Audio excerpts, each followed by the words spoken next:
හරි යාළුවනේ ඉතින් අද අපි ඇවිල්ලා ඉන්නේ දේදුගලනේ. දේදුගල ඉතින් මේ පැත්තේ මාරම ලස්සන view එකක් තියෙන. ඉතින් ඔයාලට නම් පේනවා ඉතින් මේ වීඩියෝ ස්ටාර්ට් කරද්දිත් දැම්මා. මාරම ලස්සන view එකක් තියෙන්නේ. ඉතින් අද නිවාඩු දවසේ යාළුවයි මායි අපේ යාළුවගේ පවුල ටිකයි අපි සේරම ආවා. හායි යාළුවනේ ඉතින් ඔයාලට කොහොමද? ඉතින් අද ඔයාලා මේ එකතු වෙලා ඉන්නේ අපි දේදුනුගල ගියපු බ්ලොග් එකත් එක්ක. ඉතින් මමයි මගේ යාළුවයි පවුලේ හැමෝමයි නිවාඩු දවසේ අපි හැමෝම එකතු වෙලා අපි බලන්න ගියා දේදුනුගල. නම ලස්සනට තිබුණාට ගම ලස්සනද කියලා හැමෝම හිතන කතාවක්. ඉතින් අපි ඇත්තටම අද ගියේ දේදුනුගල බලන්න. ඉතින් හිතුවට වඩා ඇත්තටම ගමන සාර්ථකයි වගේම ඒ ගමන මාර්ම ලස්සනයි. ඉතින් අපි හිතුවේ නෑ මෙච්චර ලස්සන ගමනක් අපිට හැමෝටම යන්න ලැබෙයි කියලා. හිතුවේ නැති විදියට අපි ප්ලෑන් නොකරපු විදියට ගමන ගිහිල්ලා උදේ ගිහිල්ලා හැන්දෑ වෙනකොට අපිට එන්න අවස්ථාව ලැබුණා. මොකද ඉතින් අපි ඉන්නේ ගම්පොළනේ. ගම්පොළ ඉඳලා එච්චර දුරක් නෑ. ගම්පොළ ඉඳලා කිලෝමීටර් 28ක් වගේ දුරක් ගිහිල්ලා තමයි අපිට මේ දේදුනුගල හම්බ වුණේ. 12 භාගේ මාර්ගයෙන් ගිහිල්ලා ගම්පොළ ඉඳලා 12 භාගේ මාර්ගයෙන් කිලෝමීටර් 28ක් වගේ යනකොට තමයි අපිට මේ දේදුනුගල හම්බ වෙන්නේ. ඇත්තටම නම දේදුනුගල වුණාට අප හිතුවෙත් නෑ මෙච්චර ලස්සන වෙයි කියලා. මම හිතුවෙත් නෑ, මගේ යාළුවා හිතුවෙත් නෑ. ඇත්තටම අපිට පස්සේ තමයි තේරුනේ මිනිසුන් නිකන් නෙවෙයි දේදුනුගල කියන්නේ කියලා. ඒකට ලස්සන හේතුවක් තියෙනවා. ඔයාලා වුණත් ගියාම ඔයාලටම තේරෙයි මේක කොච්චර ලස්සන තැනක්ද කියලා. ජීවිත කාලේ පුරාවටම ඕන තරම් ගමන් ඇවිදලා තියෙනවා අපි. හැබැයි මම මෙච්චර ලස්සන තැනක් නම් මීට කලින් අපි දැක්කේ නෑ. ඒ තරමටම මේ view එක පට්ටම ලස්සනයි.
කලින් ඔයා තියලි දැකලා ඇතිනේ. ඒ වගේම ඇල දොලත් දැකලා. හැබැයි මේකේ තියෙන්නේ මාරම ලස්සන. ඒ හින්දා තමයි මම කිව්වේ දේදුනුගල ලස්සන ආරම්භ වෙන්නේ. මෙන්න මේ ඇල පහරින් කියලා. එහෙම නැත්නම් දොල පහරින් කියලා. ඉතින් මෙතන ඉඳලා ටිකක් දුර යනකොට ඔයාලට හම්බ වෙනවා ධන දෙවි පිළිමයක් තියපු පුංචි කෝවිලක්. ඒ කෝවිල ළඟින් දකුණට පාරයි වමට පාරයි පාරවල් දෙකක් තියෙනවා. ඉතින් අපි මේ දේදුනුගලට යන මිනිස්සු හැමෝම යන්න ඕනේ දකුණට යන පාරේ. මෙතන ඉඳලා හරියටම කිලෝමීටර 10කින් අපිට හම්බ වෙන්නේ දේදුනුගල. හැබැයි දේදුනුගල ලස්සන බලන්න කිලෝමීටර 10ක් යන්න ඕනේ වෙන්නේ නෑ.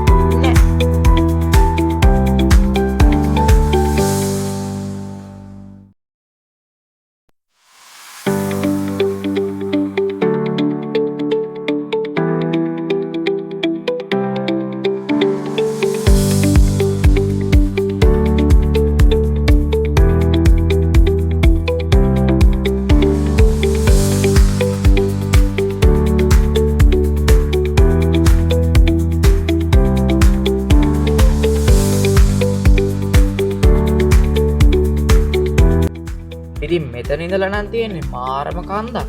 කන්ද නැගලා ටිකක් දුර යනකොට අපිට හම්බ වෙන්නේ තවත් දිය කඩਿੱත්තක්. ඉතින් මෙතනින් ටිකක් දුර යනකොට වැස්ස දවසක ඔයා මෙහි ආවා නම් ඔයාට එක ළඟ තියෙන දියැලි දෙකක්ම බලා ගන්න පුළුවන්. ඉතින් ඕනම කෙනෙකුට එතන ඉඳලා මේ දියැලි දෙක ළඟටම ගිහිල්ලා ඔයාට ඕනේ නම් ෆොටෝ එකක් උනත් ගහගෙන ඔයාගේ ජීවිතේ විඳගෙන ආයෙ මේ ස්ථානයට එන්න පුළුවන්. ඉතින් හැමෝටම ආරාධනා කරන්නේ ඇවිල්ලා බලන්න. හැබැයි මතක් කරලා ඉන්න. වැස්ස දවසක් නම් වඩාත්ම ලස්සනයි. අද මේ අවුව දවසක් වුණේ හින්දා ඔයාලට දියඇලි නම් පෙන්වන්න නෑ. හැබැයි තවත් බ්ලොග් එකක් ගෙනල්ලා ඒ වගේ වැස්ස දවසක් ගිහිල්ලා ලස්සන වීඩියෝස් එකක් ගේන්න බලාපොරොත්තු වෙනවා. කෙසේ වෙතත් අද ගමනේ ලස්සන බලා ගන්නකෝ. අවුව වුණාට කමක් නෑ.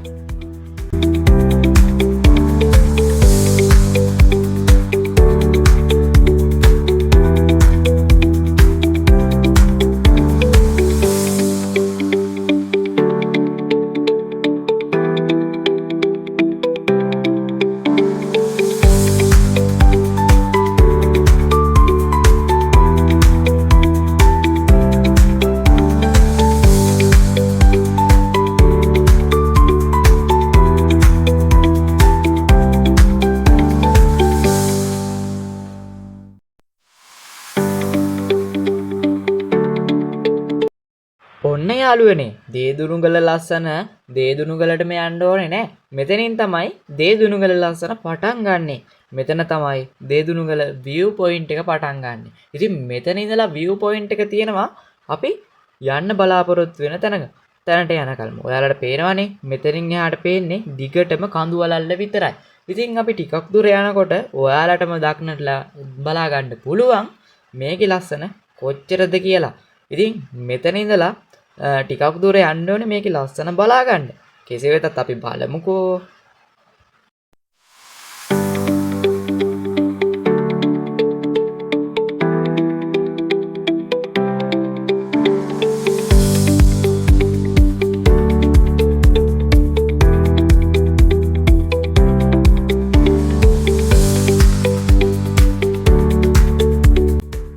ඔන්න යාළුවනේ මානසිකත්වයේ විඳින කෙනෙකුට ඔන්න ලස්සනම තැනට අපි ආවා. මෙතන ඉඳලා තමයි දේදුනුගල ලස්සන අපිට බලා ගන්න හැකියාව ලැබෙන්නේ. ඉතින් ඔයාලට පේනවා ඇති වටේම තියෙන්නේ තේ වලල්ල. තේ වතු තමයි අපිට දක්න ලැබෙන්නේ. මොකද මේ පැත්තේ ඔයාලට කියන්න අමතකුණානේ. මේ පැත්තේ වැඩියෙන් ඉන්නේ දමිළ ජනතාව. ඉතින් දමිළ ජනතාවගේ ප්‍රධාන ජීවනෝපාය බවට පත් වෙන්නේ මේ තේ වගාව. ඉතින් මෙතන ඉඳලා අපිට දක්න ලැබෙන්නේ තේ වගාව තමයි. ඉතින් එක පැත්තකින් කන්ද මුදුන අනිත් පැත්තෙන් බෑවුම. ඔයාලා දැකලා තියෙනවද මේ වගේ ලස්සන තැන මීට කලින්? මම නම් හිතන්නේ නෑ. මමත් දැක්කේ මේ ජීවිතේ පළවෙනි වතාව. කෙසේ වෙතත් හිතුවට වඩා නම් ගොඩක් ලස්සනයි. වීඩියෝ එක බලලම මේකේ ලස්සන විඳින්නකෝ.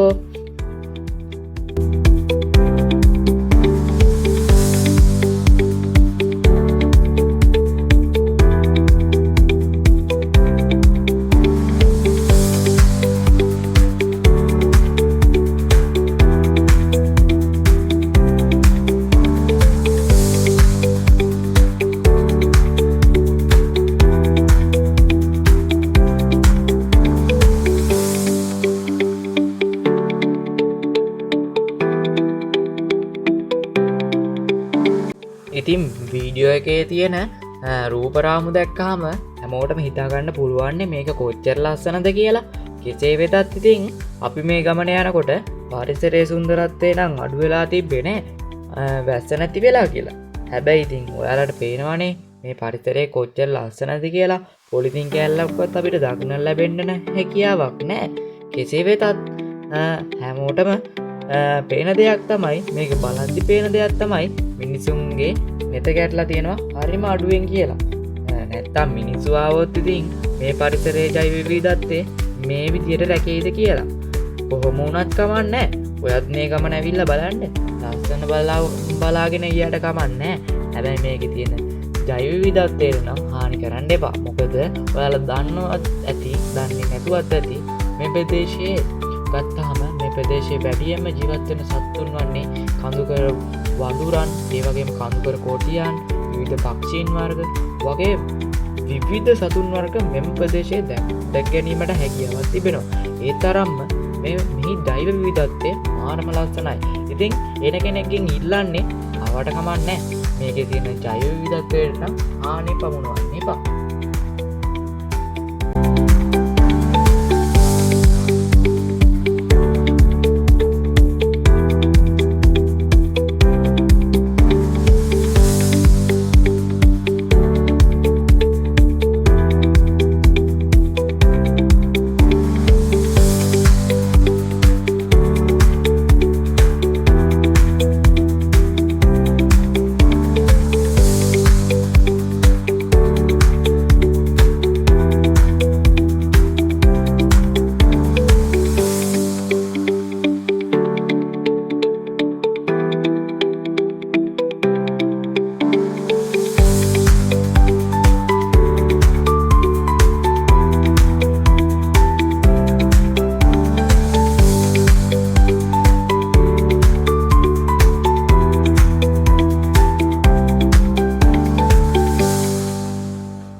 අරියංගෙන දැකලා තිබ්බට මේ දැකලා තිබ්බේ නෑනේ. එහෙනම් ඉතින් එන හැමෝටම බලා ගන්න පුළුවන් තවත් දෙයක් තමයි 18 වංගුව වගේ වංගු ටිකක් නම් කොහොම වුණත් කමන්නේ. ඇවිල්ලා බලන්නකො ලස්සන ජීවිතේ විඳවන ජීවිතය තුළේ විඳින ජීවිතයක් ගත කරන්න ඕනේ නම් මේ වගේ තැනකට එන්නම ඕනේ. හැමෝටම මතක් කරන්නේ ඇවිල්ලා බලන්න. ගම්පොලේ ඉඳලා ගත්තොත් කිලෝමීටර 28ක් වගේ ප්‍රමාණයක් තියෙන්නේ. නුවර ඉඳලාම ගත්තොත් කිලෝමීටර වැඩිම වුණොත් කිලෝමීටර 48ක් වගේ ප්‍රමාණයක් තියෙන්නේ. හැබැයි ඉතින් මතක් කරන්න ඕනේ නුවර ඉඳලාම එන්න ඕනේ නෑ. කෑගල්ලේ ඉඳලා එන්නත් පුළුවන්. ඒ වගේම අවිස්සාවේල්ලෙන් එන්නත් පුළුවන්. මේ දෙකටම උලත් කොහොපිටිය හරහා තමයි මාර්ගය වැටලා තියෙන්නේ. හැබැයි ඉතින් නුවර ඉඳලා එන කෙනෙකුට එන්න තියෙන 12 පාගේ මාර්ගය. එතනින් එනකොට පටන් ගන්න ඉස්සෙල්ලාම දේතිරියල්ලෙන් තමයි මේක ලස්සන. ඉතින් එහාට ඔයාලට බලා ගන්න පුළුවන් මේ මාර්ග දිගේම ඕන තරම් ලස්සන දේවල්. මම නිකම් මතක් කරන්නම්. ඉස්සෙල්ලාම අපිට පටන් ගන්න දේතිරියල්ලේ. ඊළඟට රාස්සගල, ඒ වගේම කබරගල, ඒ වගේම ආය අසුපිනියල්ලත් අපිට දක්නන්න ලැබෙනවා. ඉතින් මේ වගේ ලස්සන තැන් පිරිච්ච තැනක් තමයි මේ දේදුනුගල කියලා කියන්නේ. ඉතින් මේ දේදුනුගලට එන පාරකේ නම් පොඩ්ඩක් කැඩිලා බිඳලා තමයි තියෙන්නේ. හැබැයි කෙසේ වෙතත් අසිරිය නම් අඩුවක් වෙලා නැහැ. පරිසරයේ ඒ තරමටම ලස්සනයි. එන කෙනෙකුට කොච්චර ලස්සනද කියලා කියනවනම් අය යන්න හිතෙන්නේ නැති වෙයි. ඇවිල්ලා බලන්නකෝ.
කිලෝමීටර ගානක් යනකොට පිට හම්බ වෙනවා කිලෝමීටර 6ක් විතර යනකොට දොස්පාගේ ඉඳලා ඔයාලට මං කියපු view point එක.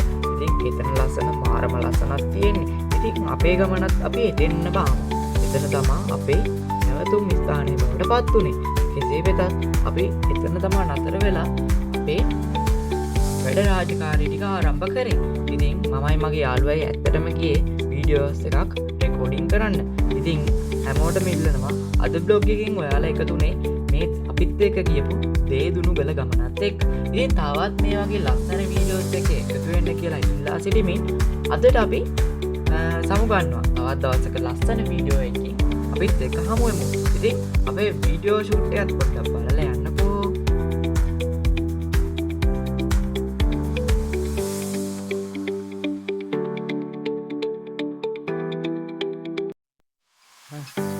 හරි යාළුවනේ, ඉතින් අද අපි ඇවිල්ලා ඉන්නේ දේදුගලනේ. දේදුගල ඉතින් මේ පැත්තේ මාරම ලස්සන වීඩියෝ එකක් තියෙන. ඉතින් ඔයාලට පේනවාද මේ වීඩියෝ ස්ටාර්ට් කරද්දි දැම්මා මාරම ලස්සන view එකක් තියෙන්නේ. ඉතින් අද නිවාඩු දවසේ යාළුවයි මායි අපේ යාළුවගේ පවුල ටිකයි අපි සේරම ආවා. මා ලස්සනයි නේ මෙලිය. මලට නේ මම මීට කලින් නම් දැකලා නැහැ මේ වගේ view එක. හැමෝම ඉතින් කියනවා අපිත් ඉතින් ඇවිල්ලා බැලුවා. අතරම මේක තියෙන විශේෂත්වය තමයි මේ අපිට මාර ළඟයි. ඒ වුණාට අද අපි ආවේ first time. ඉතින් ඔයාලට පේනවනේ අර මාරම ලස්සනක් තියෙන. මාරම ලස්සන කියලා වැඩක් නැහැ. මෙතන තියෙන පල්ලෙන් ඔයාලට පෙන්නන්නම් පස්සේ පල්ලෙන් තියෙනවා මොකද්ද සමනල කන්ද පේන තැනක් තියෙනවා view එකක්. view point සිරිපාදේ සිරිපාදේ view. මේ කියන්නේ මේ පල්ලා view point එකක් තියෙනවා. ඒක මේ මෙහෙම එතන ලකුණු කරලා තිබ්බේ නෑ මේ සමනල කන්ද පේනවා කියලා. නමුත් මැප් එකේ සර්ච් කරපුවාම මේ සමනල view point නේ. සමනල view point Sri Pada view point ඔය වගේ එකක් තමයි එතන පෙන්නන්නේ. මේ පේනවා නෙමෙයි. මාරම ලස්සනයි මේ දවස්වල අවුව පොඩ්ඩක් මේ හැරේ මේ කේස් එක කියන්නේ පොඩ්ඩක් අවුව වැඩි ඒකින්ද මේ දියාලියම පොඩ්ඩක් හිඳිලා තියෙන්නේ. නැත්තම් මාරම ලස්සනයි. අපි මීට කලින් එකපාරක් ඇවිල්ලා තියෙනවා මගට. ඔව් අපි 12 භාගයට ඇවිල්ලා තියෙනවා. මේ මෙතන දුරක් ආවනේ අපි. මෙච්චර දුරක් ආවේ ෆස්ට් ටයිම් එක අපේ. මෙතන ආවම මේ තියෙන ගොඩක් කඳු අය මොනවත් නැහැ. මාරම view එකක් තියෙන්නේ. මාරම ලස්සනයි. හරියට කියලා ඒක අපිට කියන්න තේරෙන්නේ නැහැ. ඒ කියන්නේ මෙහෙමයි. මේක අර දැන් ඔයාලට කැම් එකෙන් අර වීඩියෝ එක පෙන්නට අයියෝ ඔකේ මොනවද තියෙන්නේ කියලා සමහරව හිතන්න පුළුවන්. ඒ වුණාට අර S දකින්න S දෙකට දකින්න අපිට තියෙනවනේ. S දෙකට දකින්න අපිට ඒක මාරම ලස්සන view එකක් නේ. ඒ කියන්නේ අර මේ වගේ දේවල් කියනවාද කියලා හිතනවා. අර ඔයාලට පේනවාද අර කන්ද මේ පේනවාදනේ. ඉතින් හිතන්න ඒ කන්ද කොච්චර මේ මහා ලස්සනක් තියෙන්නේ. ඉතින් ඔයාලට කියන්න දෙන්නේ නැහැ. මේ මම අපි පෙන්නන්නම් බෑක් කැම් එක දාලා මාරම ලස්සන view එකක් තියෙන්නේ.